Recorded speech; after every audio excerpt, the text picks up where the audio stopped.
એવું ક્યાંય નથી લખેલું કે તમે જે ભણેલા હોય એ ફિલ્ડમાં જ કામ કરવું હતું, તો જે ફિલ્ડમાં જોબ કરતા હોય એ જ ફિલ્ડમાં બિઝનેસ કરવો.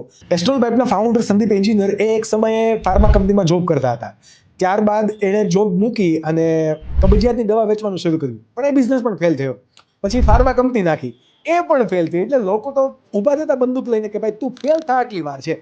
લોકોએ મેણા ટોણા મારી અને કેટલું કીધું કે ભાઈ આ તો હાવ ભણેલો અભણ માણસ છે. પણ એ સમયે સંદીપભાઈ લોકોને ઇગ્નોર કરીને એક પ્રોબ્લેમ શોધી કાઢી કે ભારતમાં જે પાઇપ વપરાતી ને લોખંડની હતી, એ વજનમાં ભારે હતી, એને કાટ લાગતો અને એક સમય પછી એને બદલાવી પડતી, અથવા તો નહીં તો પાણી ઝેરી કરી દે. હવે આ પ્રોબ્લેમના સોલ્યુશન માટે સંદીપભાઈ અમેરિકાથી એક ટેકનોલોજી લાવ્યા, CPVC પાઇપ. અને જ્યારે માર્કેટમાં વેચવા ગયા તો બિલ્ડરે ક્લિયર કટ ના પાડી દીધી કે ભાઈ આ તો ચાલે જ નહીં, પ્લાસ્ટિક છે, આ તો તૂટી જશે. અને જેવો તેવો માણસ હોય ને તો હારી જાય. પણ 2 વખતની હારથી મજબૂત બનેલો માણસ અહીં હાર્યો નહીં.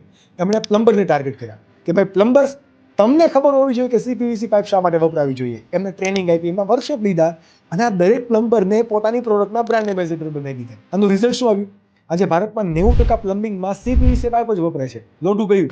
અને આના કારણે સંદીપભાઈની નેટવર્થ આજે 16,000 કરોડથી પણ વધારે છે. પણ જો સંદીપભાઈ લોકોના મહેણા ટોણા કે વાત સાંભળીને ફરીથી પોતાની નોકરી ચાલુ કરી દીધી હોત તો આ શક્ય ક્યારેય બને